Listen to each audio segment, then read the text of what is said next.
Good evening. The Wednesday, March 23rd, 2022 meeting of the Conservation Commission will now be called to order. Can we just make sure that people on the call can hear us? Noah. I'm gonna not be quiet for a minute. Can the people on the call hear us? Yes. Okay, great. Yes, I can hear you, yes. Okay, great. Thank you thanks. very much. All right. We're now going to, now that we've called to order, we're going to start off with the Pledge of Allegiance. I pledge Allegiance to the flag of the United States of America and to the republic for which it stands, one nation, under God, indivisible, with justice for all. All right, thank you all. Next item on the agenda is the approval of minutes for the March 9th meeting. Yes, I've read these minutes and I move that we approve them as drafted. Second. Motion and a second. Any discussion? There is none. All, If I watch the video? I you, watched the video and I reviewed the you're up to date as far as the law is concerned. minutes. Okay. All those in favor say aye. Aye. Opposed? And that's unanimous.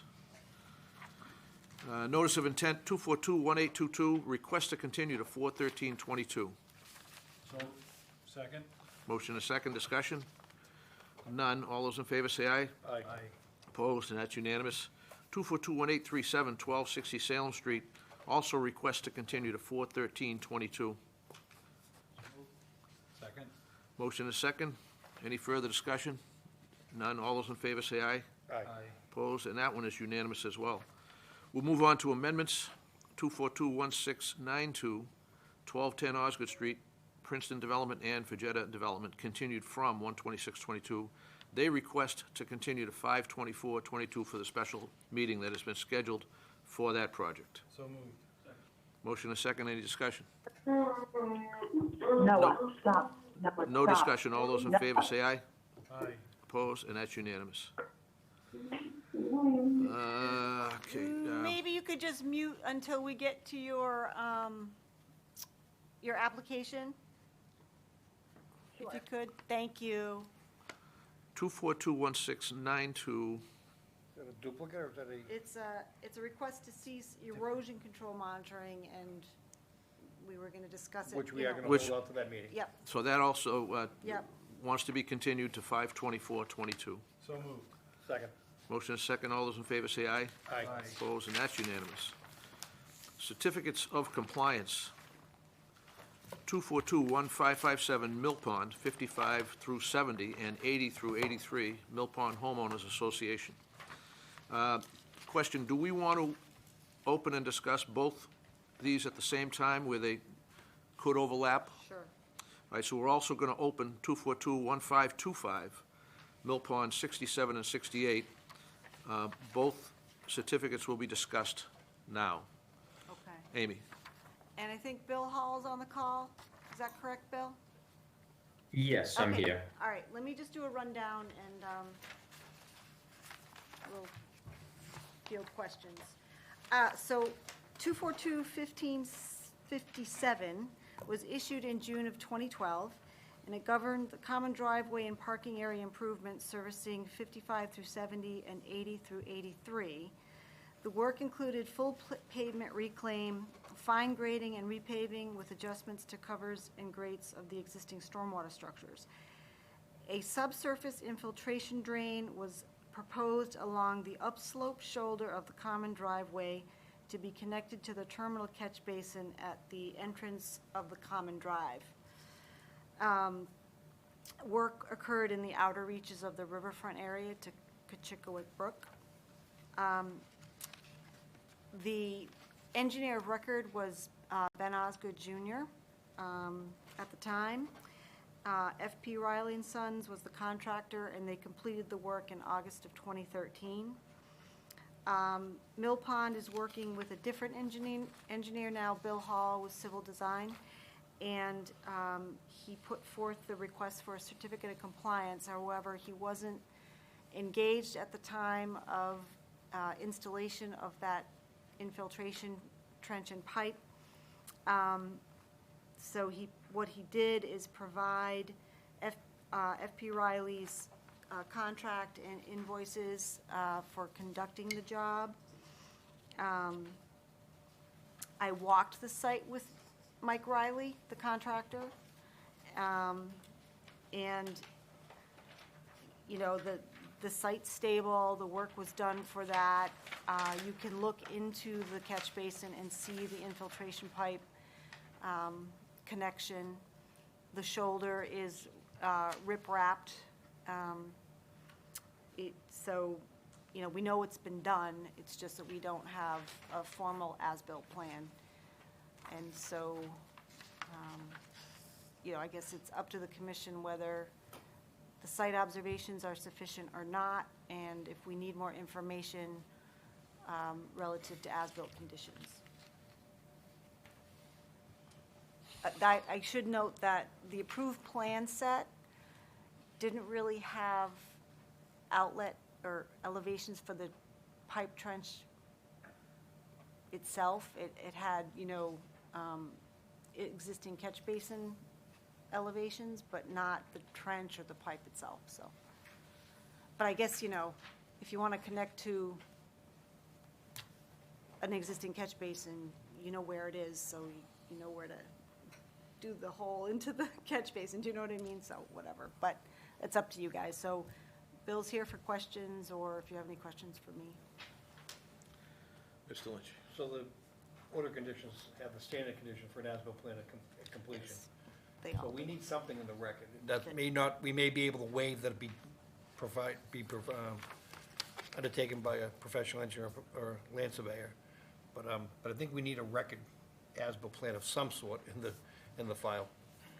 Now, if it is simply taking that proposed plan and you're confident of where they connected point A to point B, and that's what we're talking about, just get that shown on there in that way and mark it as as-built record. And then also note on it that was not done by an engineer, it was just simply a field sketch. I think at the very least, we need to have something in the record. That's all I have. Mr. Maven? I was thinking exactly the same thing. If the order conditions required an as-built plan for a certificate of compliance, we should have an as-built plan, at least to the level of detail that the approved plan provides. So I'm very much in compliance with your thinking, Joe. We need something for the file. Yeah, I would agree. It doesn't look like a lot of work. I mean, like you said, it doesn't have to be PLS as-built, but something. Yeah, typically, we would require more, but I don't think these circumstances are unique enough where I could waive, those standards with good conscience. Although, to separate it, the other one is for work that wasn't performed, so I don't have any issue with no as-built done. I was comment on the second. Yeah, good point. Yeah. Right, and the second project was a trench drain or a yard drain between 67 and 68, but this infiltration trench and pipe solved that problem, so they never had to do that work, so. So Bill, I mean, I don't know, I mean, you can see the pipe coming into the catch basin, you could maybe catch some elevations for that. Looking at this plan, And- though, this wasn't a Yeah. stormwater. Bill, this wasn't a stormwater trench. It says subdrain, so they must have had some sort of water problem causing issues with the. Yeah, that's my understanding, that they had some water issues with some of those units over there. And they installed this subdrain system, and it took care of those problems, so that's why they didn't do the second part of it. We could measure down into the catch basin and get an elevation like that, and it would just be in reference to that approved plan. But there's really no way for us to locate that subdrain other than where it comes into that catch basin. Bill, are you with the condo association, or are you with the contractor, or are you working for both folks?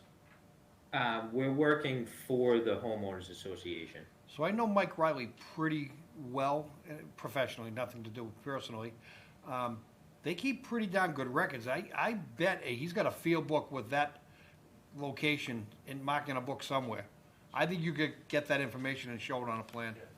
It looks like it's on. Yeah, I can check. We had asked him, and he just sent over those invoices, but it's certainly possible. I can check with him again. Okay. Anthony? So it looks like it's pretty obvious. It looks like there's a stone trench Stone. coming down off a hillside on the back of the curve. Maybe just note on the plan where it starts and ends. Okay, Just to, we can do that. and that way we just have a record. I think I agree with everybody in the commission here. We absolutely have to have a record. It's not something we can waive. This is a notice of intent. That would be a real slippery slope if we start waiving as-bills in any way. So do the best you can. Yeah, we will. And So then we could act, you want us to act on the second one? We may as well. we open Yeah, them both at the same time, so both are open. If you want to take action on 1525, that's fair game. I It's move that open. we grant a certificate of compliance citing that the work never commenced. Second. Motion and second discussion? None. All those in favor say aye. Aye. Opposed, and that's unanimous. So 1525 is done. I move that we continue 242-1557, just For the receiving the plan. To get the plan. Motion and a Second. Motion and a second. Any further discussion on 1557? There is none. All those in favor say aye. Aye. Opposed, and that's unanimous. That one stands continued for your coming in with a plan, okay? Okay, sounds good, thank you. Thanks, Bill. All right, we're moving right along here. Small projects, NACC number 292, 21 Periwinkle Way, also known as Abbott Village, for a small project. All righty. All right. All right, I tried to unmute. I'm Abby Stern. I'm on the call. Okay, Hi, great. Abby. All right, Abby, I'll give a rundown, and if there's questions for you, you can field them, okay? Sure. All righty, so this is a small project permit coming under Category B for in-kind replacement of lawfully existing decks. The removal of all decking and railing for the 18 by 13.6 deck that dates back to 2001. Once the old material is removed, new pressure-treated posts for railings, pressure-treated stringers, and composite decking will be installed on the existing deck and stair framing. No new footings are needed for this. They're sound, so there's no ground disturbance for that. Our field inspector visited the site and found that the wetland shifted a little bit since 2001. The as-built shows the corner of the deck at 69 feet from the wetland. Taylor measured about 75 feet, so, but in any case, it's exactly in the same footprint as what was there when the as-built plan was made when the house was built. So we would recommend finding this to be, to qualify as a Category B, and just have conditions that we have a pre-construction meeting with the contractor, that the dumpster for removal of old decking materials be placed in the paved driveway, and that a post-construction inspection with our department be held to verify compliance.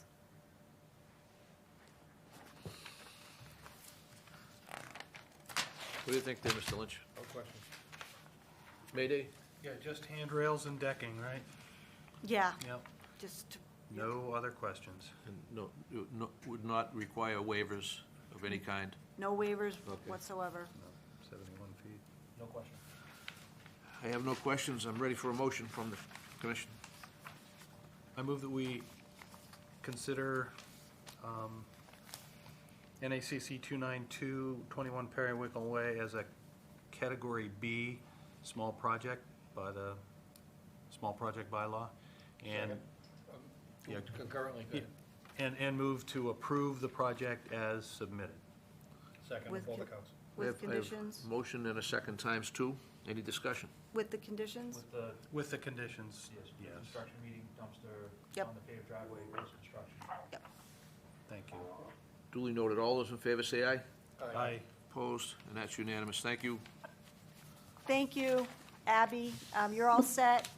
We'll issue the permit this week, and when your contractor's ready to go, we can schedule a pre-construction.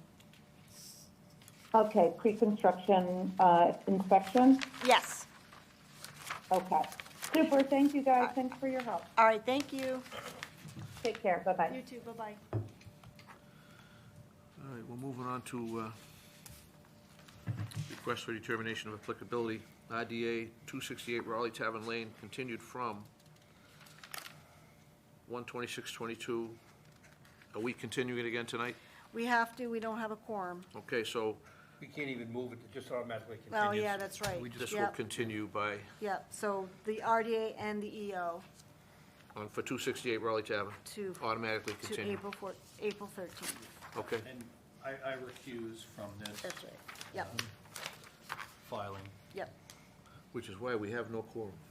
yes. I just wanted it to go on the record. It's on the Yep. record, it's on the record. All right, we're on enforcement orders. Do you want to, Yeah, we're gonna do you take want to this, do flagship and 170 Old Cart Way, because I got really short? yeah, we're gonna take this out of order. And then we'll circle back to Foster Excellent. Street. We'll bring the haymaker in for the finale here. All right, so, under enforcement orders, 40 Flagship Drive. So there's no update. He's still pursuing signatures on the NOI, and fines keep running. So continue just Is for there an any work at all going on? no work whatsoever. All right. No one's up there doing anything. The site's stable. So, So no activity as directed, right, and pursuing the NOI as directed. yep. Okay, very good. So I'll just, I would say continue to April 13th. So in moved. case there's a difference. Second. Motion and a second to continue. Any discussion? There being none, all those in favor say aye. Aye. Opposed? And that is unanimous. We're continued on 40 Flagship. Thank you there. 2421826, 175 Old Cart Way, Patel. All righty, so the commission will recall issuing an an order of conditions for an in-ground pool patio work. And we did that, we issued it, and the order got recorded. And I was driving by the other day on another site visit and noticed, that there was stockpiling of dirt, and so excavation had begun without any other pre-construction requirements. So I issued an enforcement order, cease and desist, listed all of the pre-construction requirements that need to be met.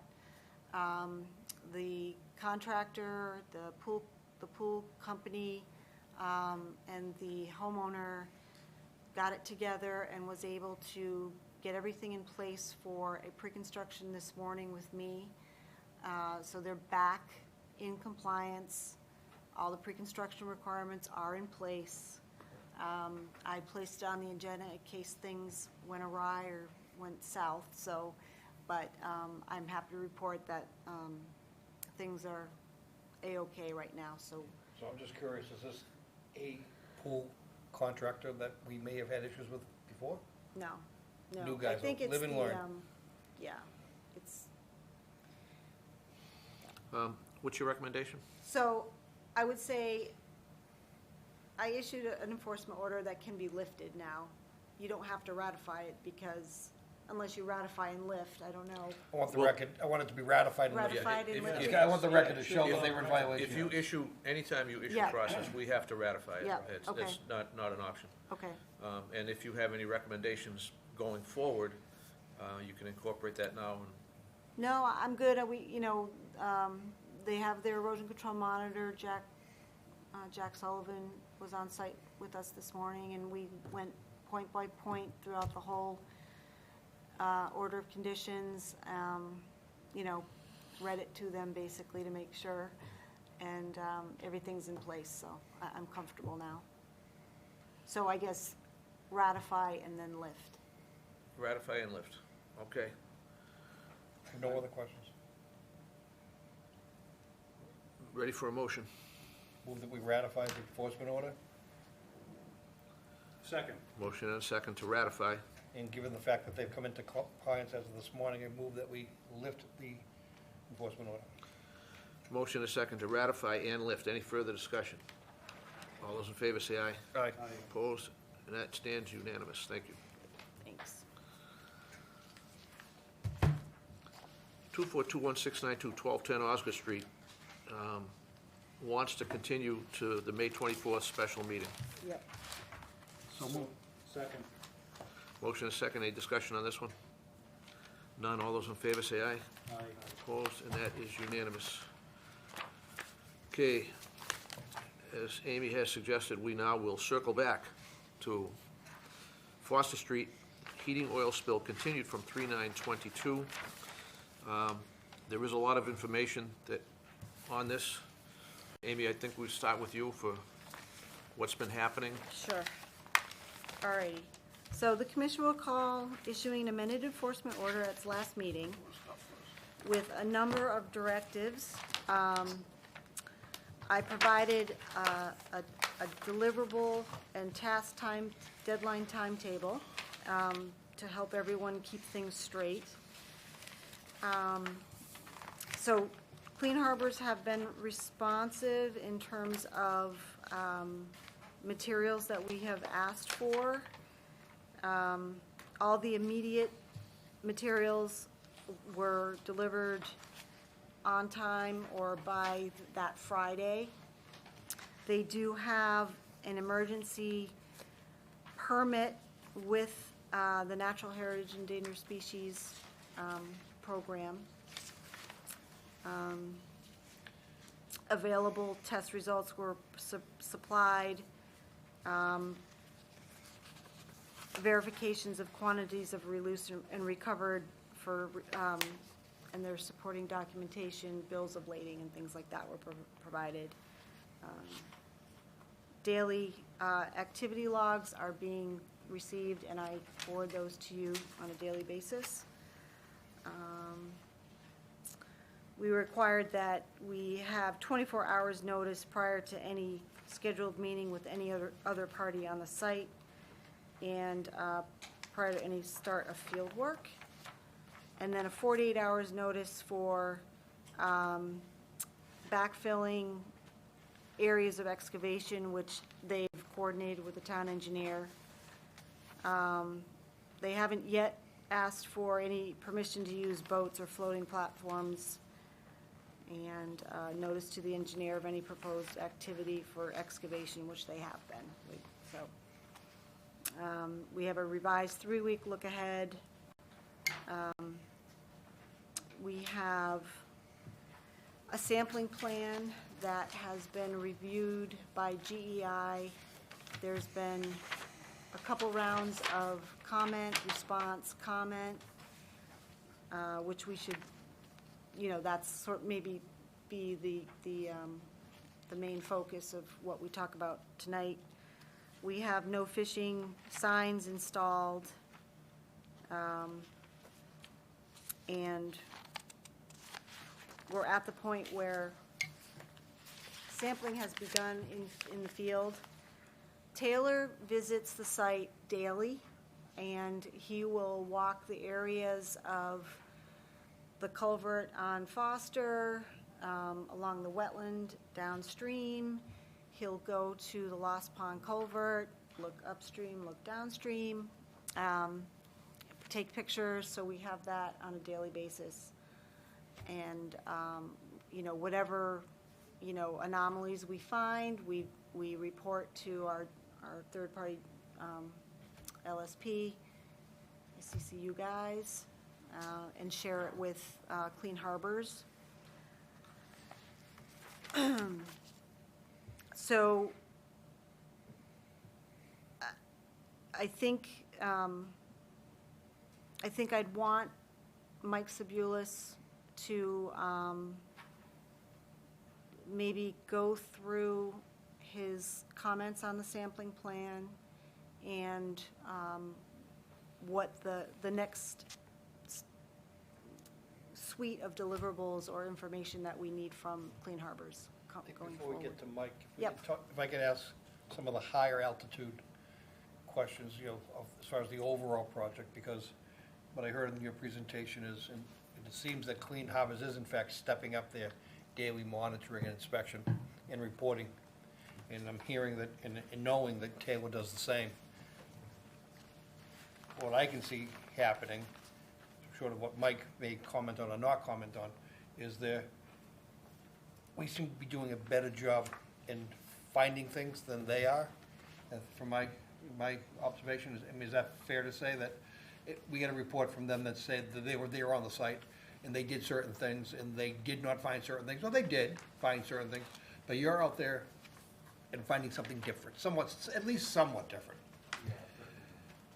I would say certain areas of sheen that weren't necessarily reported. No, I know everybody's time is tough to coordinate, but it would almost seem great if you guys could do that together, but Yeah.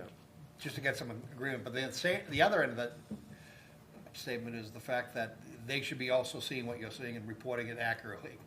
And I don't want to beat it to death, but, you know, we're getting better, but we're not there yet as far as the daily reports. At least they're on site daily. I'm confident with that. The other high altitude question was the notice prior to a meeting. Were you notified, and did you participate in the meeting with Natural Heritage? And were they on site? No, that was just an email communication. So that was just, it was not an on-site meeting, so they have not seen the site Not that I yet? know of. Okay, okay, I'm all set, that's all I. Yep. Mayday.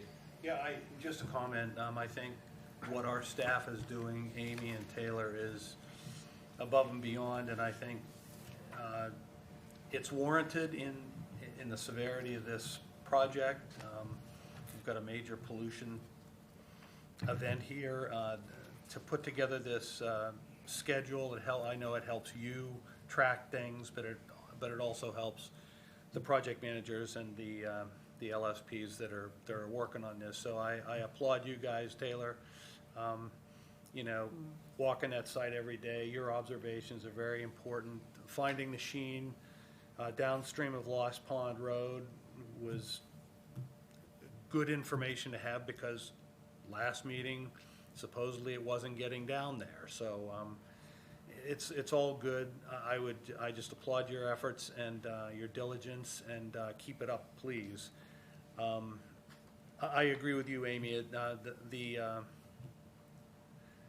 Clean Harbors seems to be stepping up.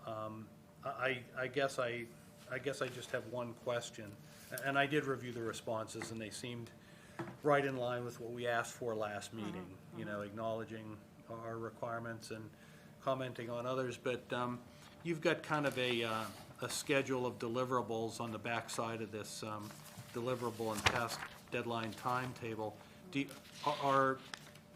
How is performance looking up to now? We only have one date in the future, Right, which is Friday, April 15th. right. Are they up to date with deliverables to tonight's date, March 23rd? I think the one thing, I think, Mike, I think it was an odor control plan or perimeter air monitoring. Was that something in our requirement? Yeah, I think we had Clean Harbors to look into the potential for odor mitigation systems beyond foaming, things such as misters, to see if they had anything in their arsenal or knew of anything they might want to review and provide to the commission for consideration. Get to the point, if any of these get to the point for mass excavation. Another one of the questions we asked was around perimeter air monitoring for soil removal, both in the wetland complex area and in and around the residence, just to see if there was anything they were planning to do for that. But so would that be tied to physical manipulation of the soils, though? Yes, so excavation or remedy removal, which I don't, and Alan and Ken, please correct me if I'm not sure you guys are there quite yet. For at least the residential portion of the property. Yeah, we're not we didn't plan to do it while Tony was conducting the sampling program, because we don't want to kick up a lot of silt and sediment that could impact the true sampling results. Yes, and Amy, I think the things we're looking at, as well as kind of like sheen containment control plans for kind of supporting excavation or remediation, are forthcoming, pending, and Alan, correct me if I'm wrong, pending outcome of nature and extent investigations. Okay, Yes. all right, that makes sense. Okay. So, as far as the sampling plan, we've got soil excavation screening locations and bank assessment screening locations has the sampling been done, and what has it told us? I'll let the- Clean Harbors answer that.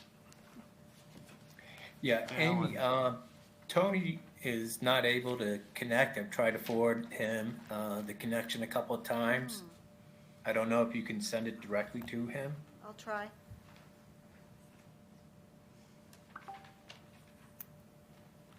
Okay, as I understood it, we were going to sample, I'll use the soil excavation example.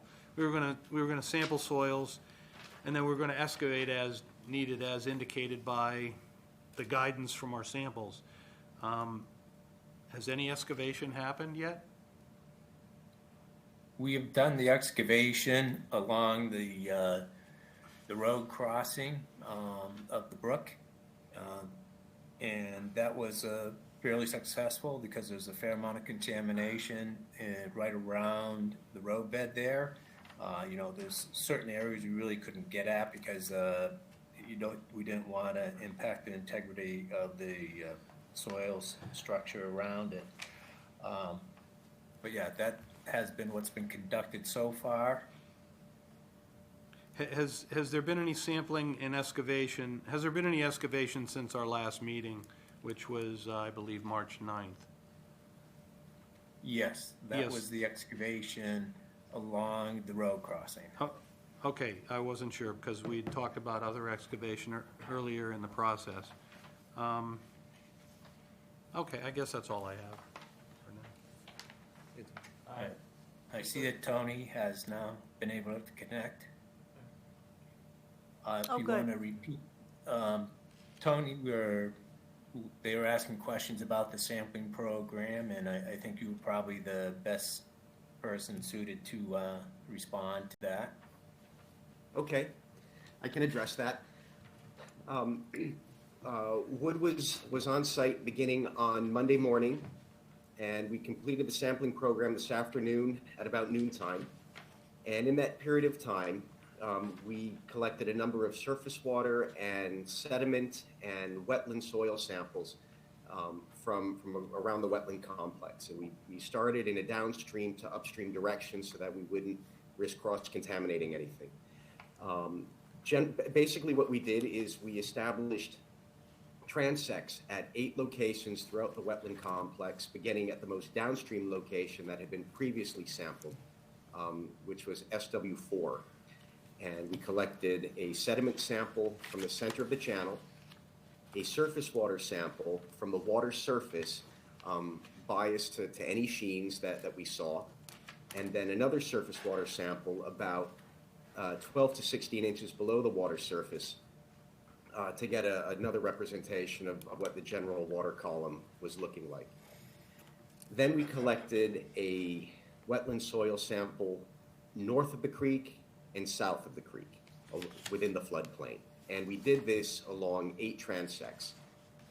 We also collected a sample about a mile upstream at Blue Ridge Road, where the previous SW1 was collected. We collected a sample at the trail crossing within the complex, and we also collected a sample in sort of a back channel along Foster Street, adjacent to 242 Foster, where it abuts their driveway. And what we found, pretty much universally, was that within the mainstream channel, we did not see any petroleum sheens. And when we collected our sediment sample and we pulled the auger up, we didn't see any petroleum or any other sheens really bleb up at all.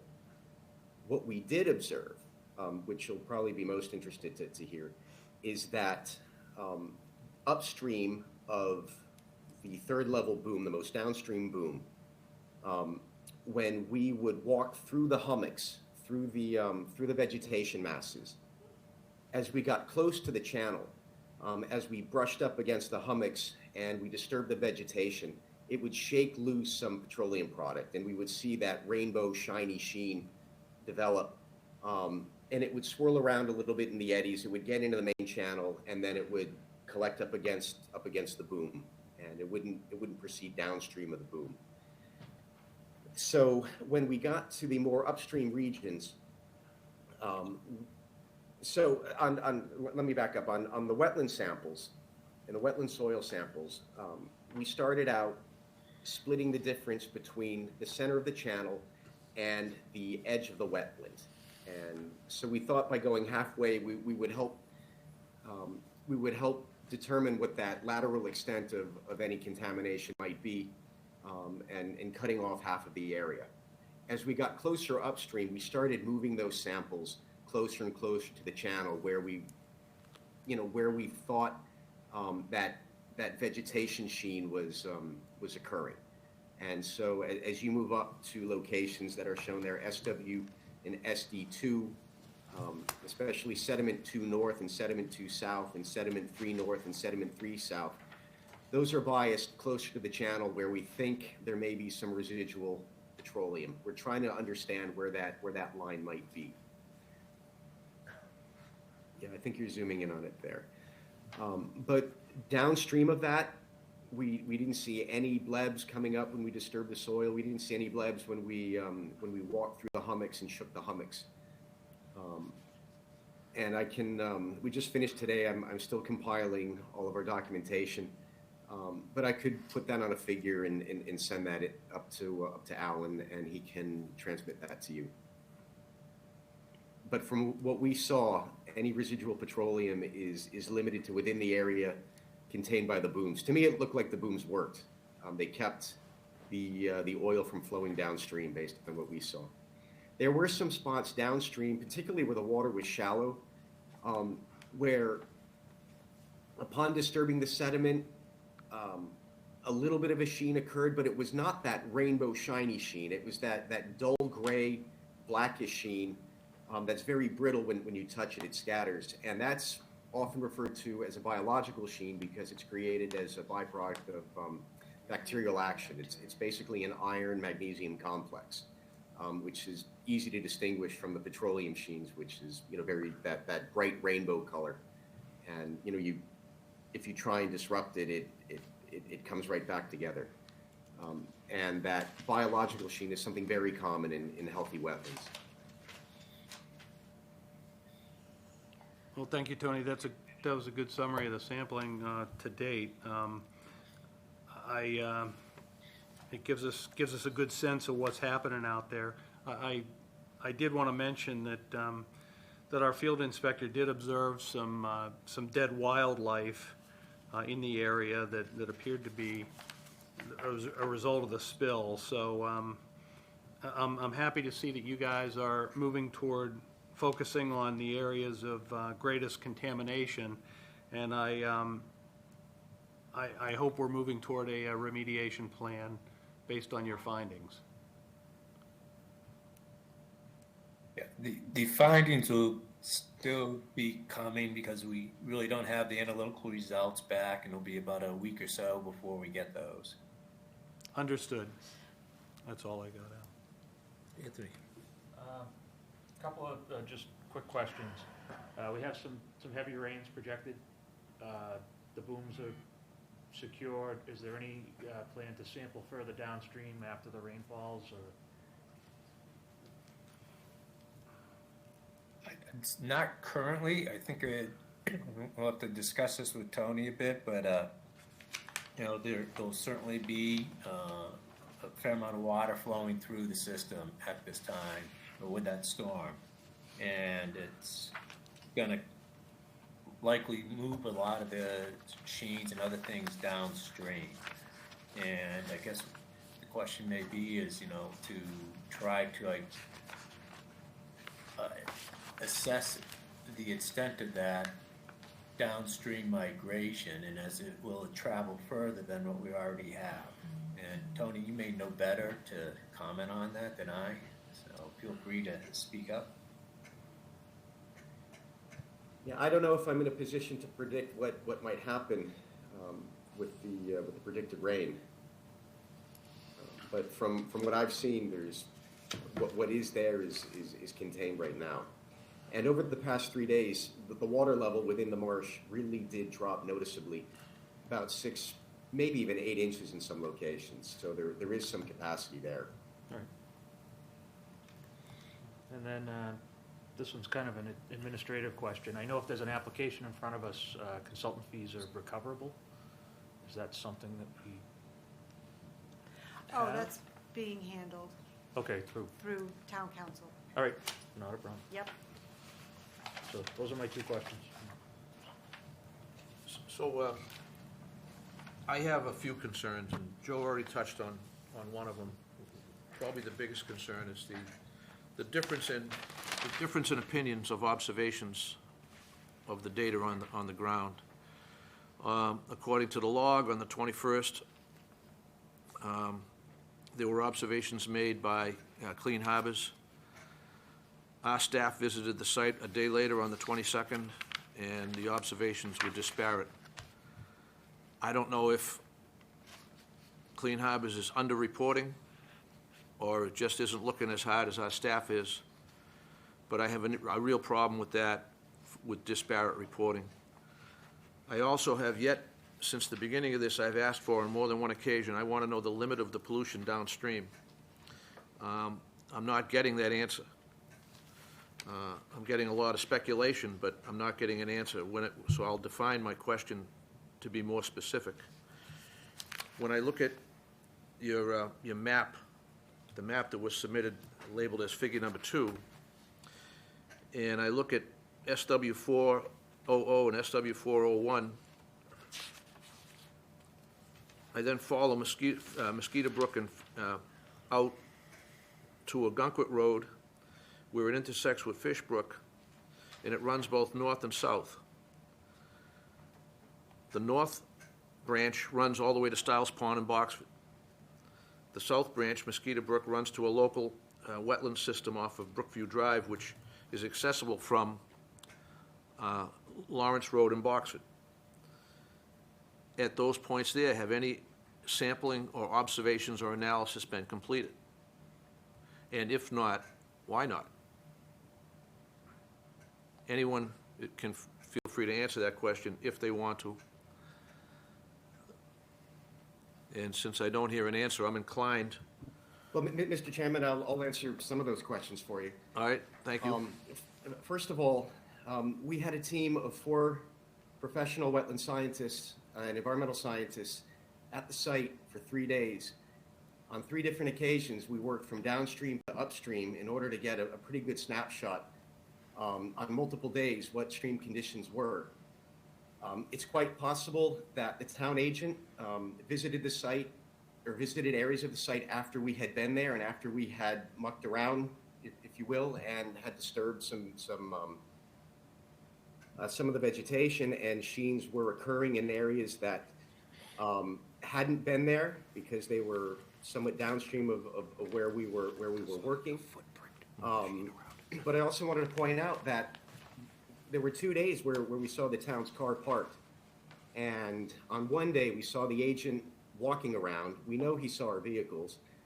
We thought he was walking over to see us, and he didn't come and speak to us. He had every opportunity to come and report any observations that he made that for us to talk about. So, you know, when you're saying that Clean Harbors and their team hasn't been communicative, I think it goes both ways. We were working, but we were there, and we would have been very happy to answer any questions that the town or the commission had, and to review conditions in the field.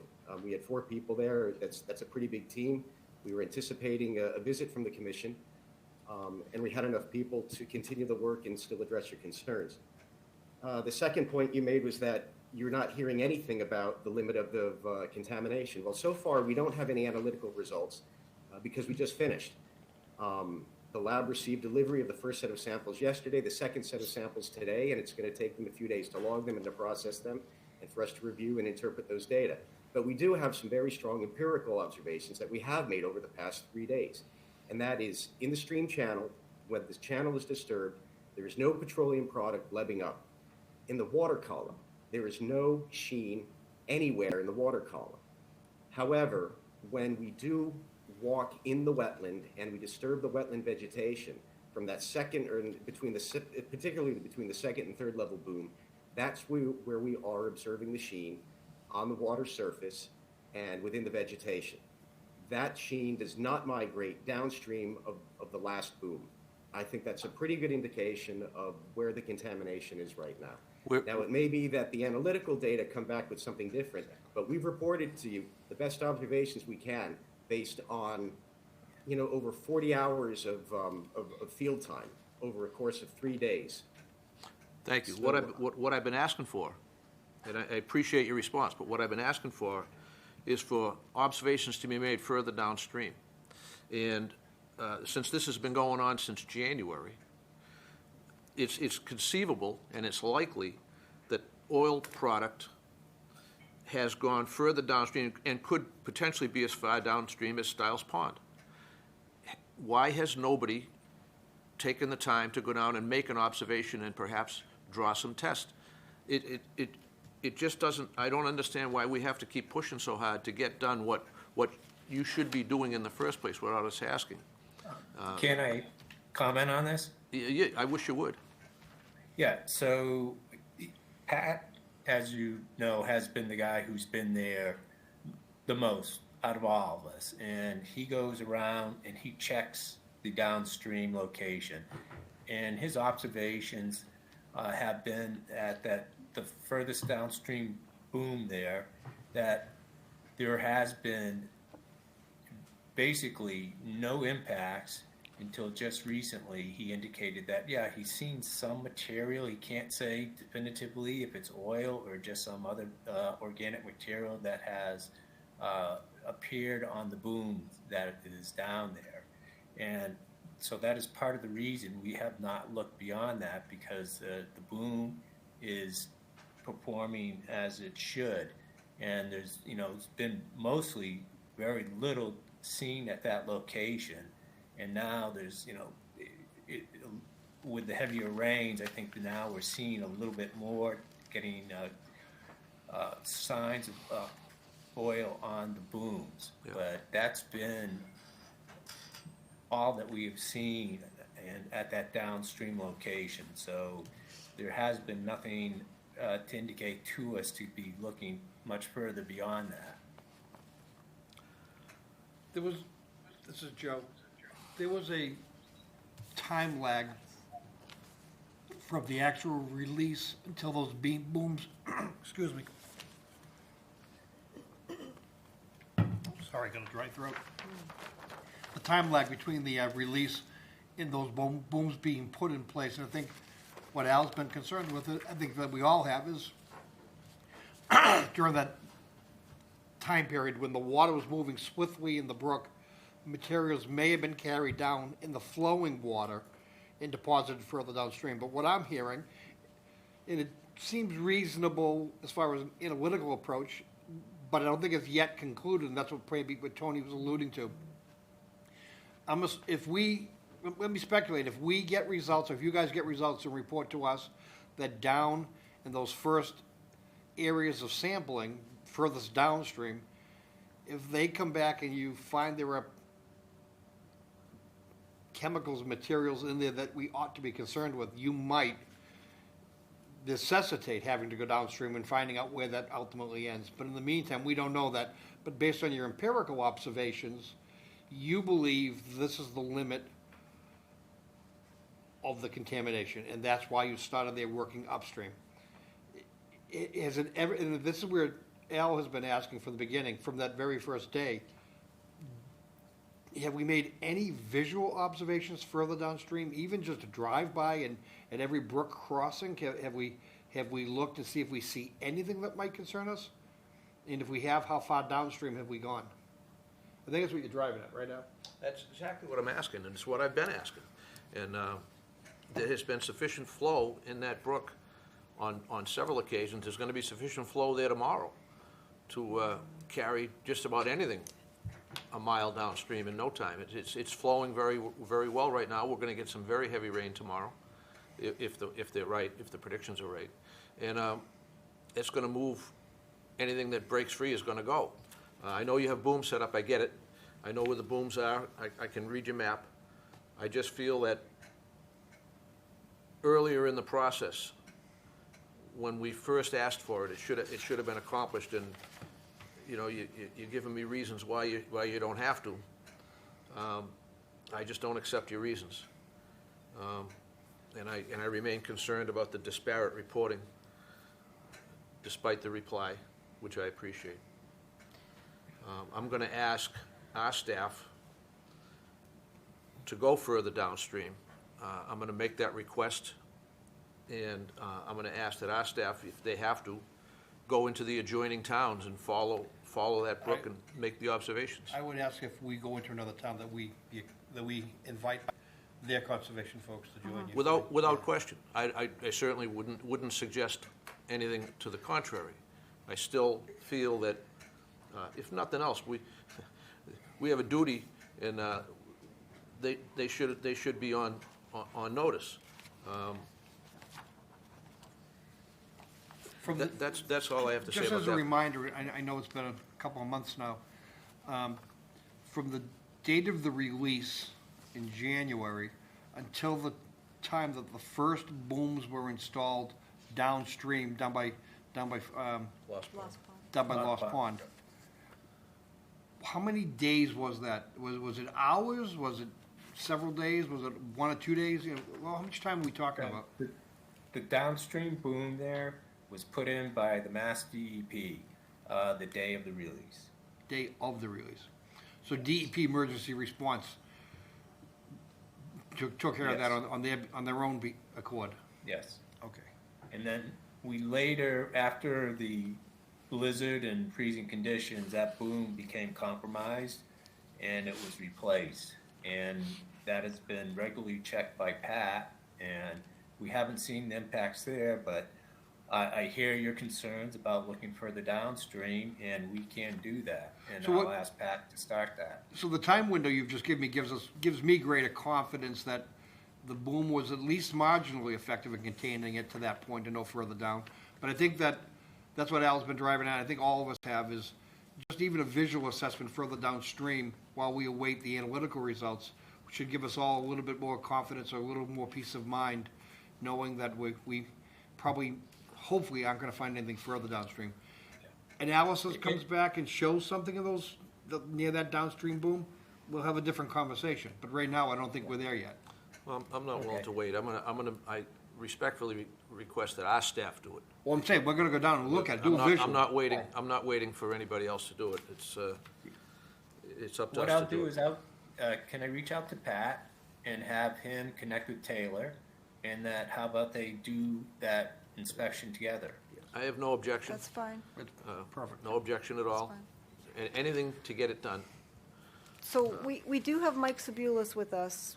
I don't want to forget. So that's, I wanted to go to that next. Okay, all right. On page 3 of the recommendations, there are some bullet items that you put in there, Amy, that are recommendations made by our consultant. Yeah.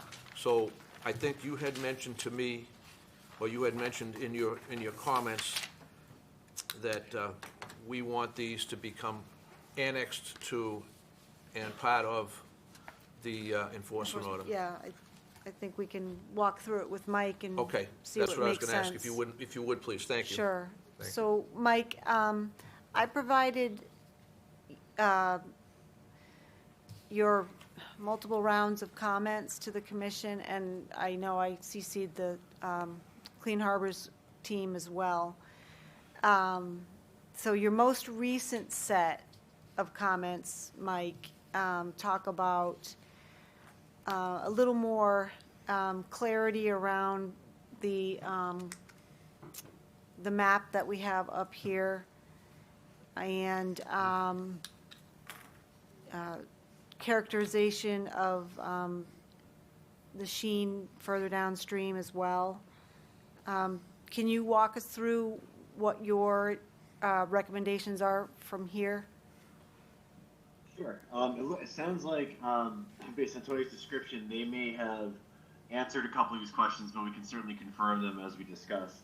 The first one was, and Tony, I'm glad your team found it, was identifying the kind of ebullition that was happening from the hummocks. One of the questions I had was around the culvert area immediately, where I actually found some ebullition occurring from one of the hummocks right adjacent to it. Sounds like you guys started and confirmed this outwards, or actually from the center channel worked out, or inwards trying to find. So it wasn't just singular samples. It was working around in the culvert area to try to collect sample and get definition and delineation. Is that accurate? Yes.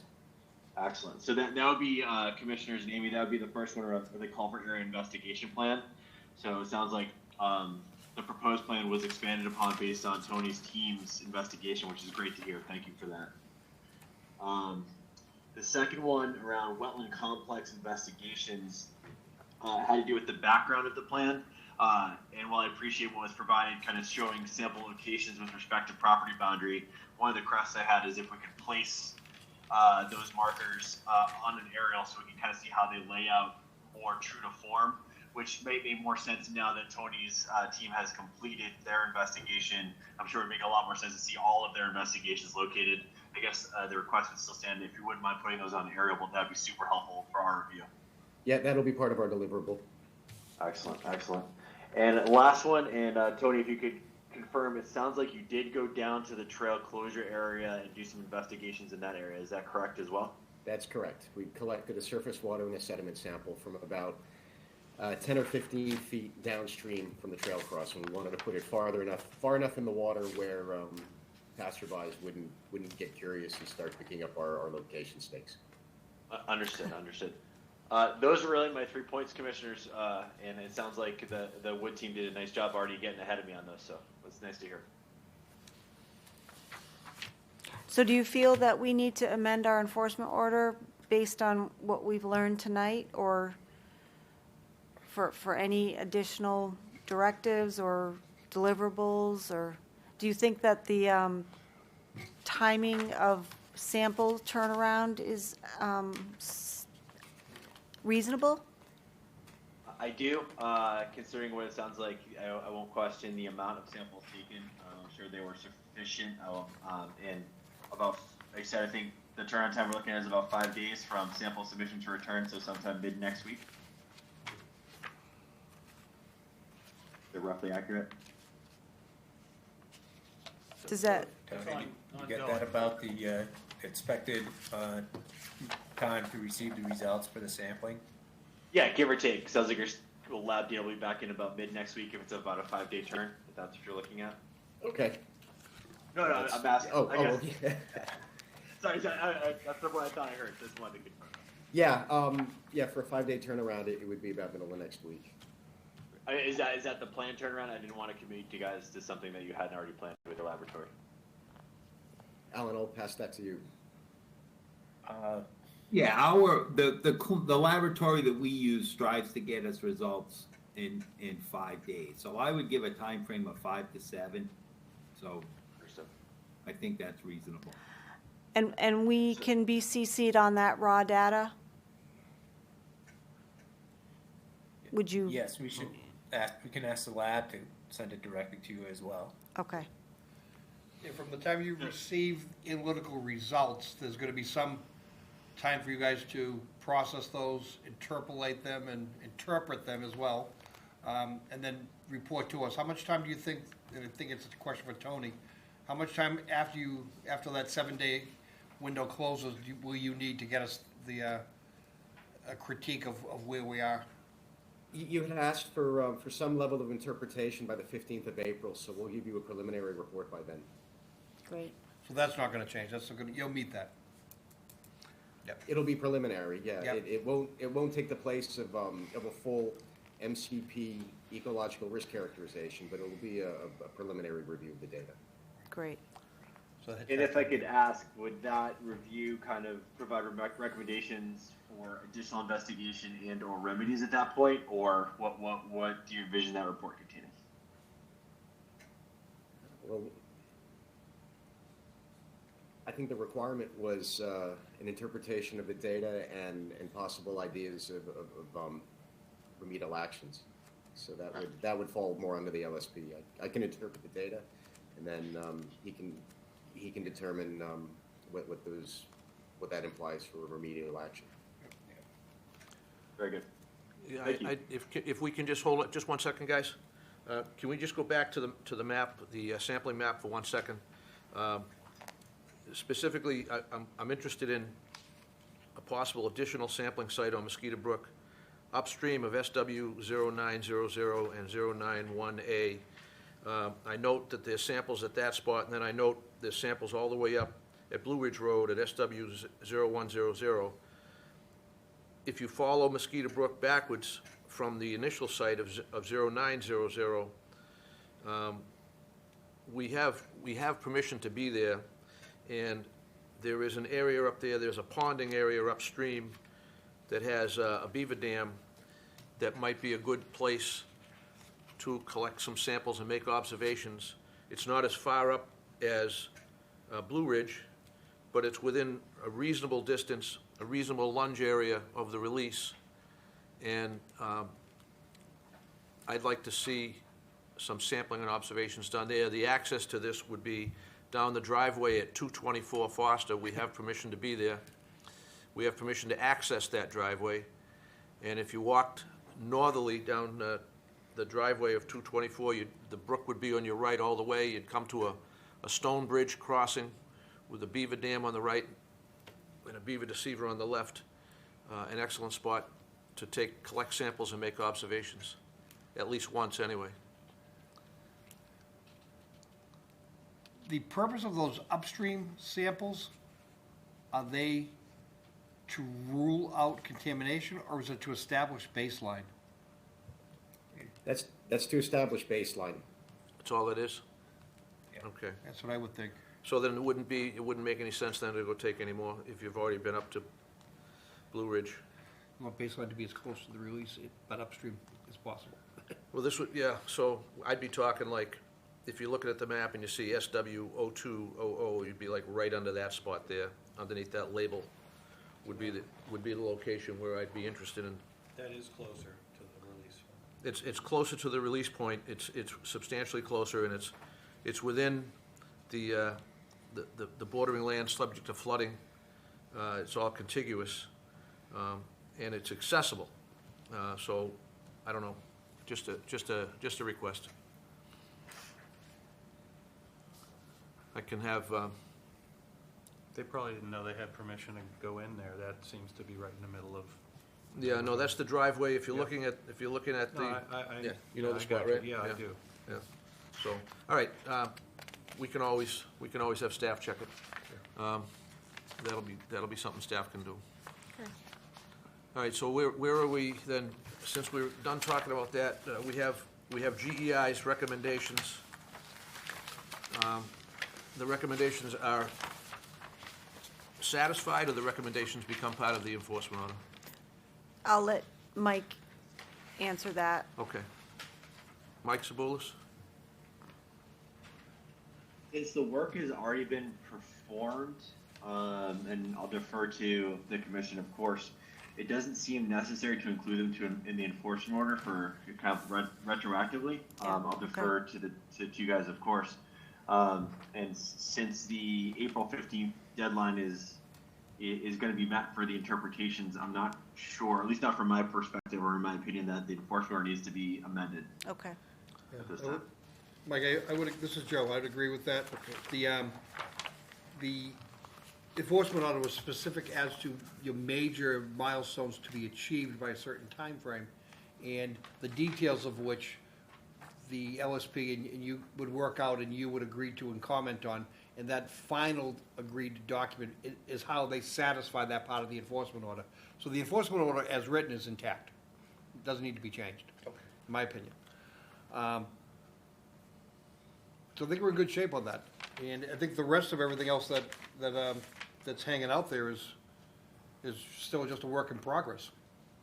But they're still in compliance with what we put out. Yep. Yep. Yep. All right, just take one more shot. Tony, anything? Jack? Good. Joe? None. Amy? Good. So I'll just connect with, Alan, I'll connect with Pat, me and Taylor to do a longer walk downstream. And the driveway that Yeah, we that can. Al was talking about too. Well, yeah, you can let me know what you want to do. Okay. All right, we're going to continue to. Well, we'll continue to April 13th, just just, you know, We're still gonna get because the we're log, still we're gonna still get getting daily the logs logs. and everything. Yeah, we're still gonna have, you know, have staff out there every day, so, So you wanna, you're requesting April 13th. yeah. All right.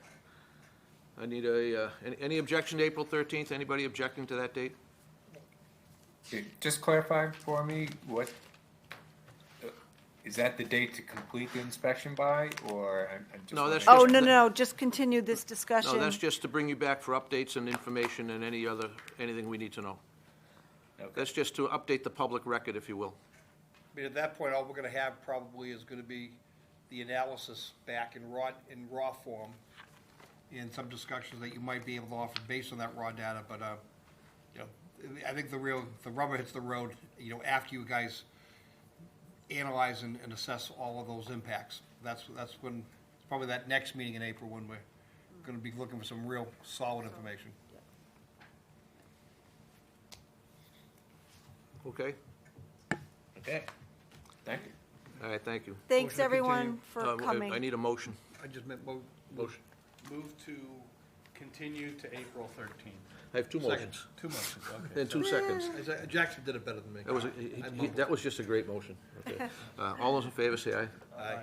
Opposed, and that's unanimous. Thank you all. Thank you all. Okay. Thank you. Talk to you All later. right, let me find my, That's it, right? hold on, I can't find my agenda. We have no decisions, we have no more business. The only other item that's on there that continues automatically is performance bond calculation updates, and I believe that there's some research ongoing into that, and that's not ready to be reported. So with that being said, it appears we've exhausted the agenda. Move to continue. Second. Move to what? Continue. Continue, No, excuse me. what are you continuing? I move to adjourn. Thank you, Thank you. that's more what I'm looking for. Motion, a second to Magic adjourn, any word. further discussion? All those in favor, say aye. Aye. Opposed? That's unanimous. I went over. Mr. Producer, let us know when the mics are cold. We have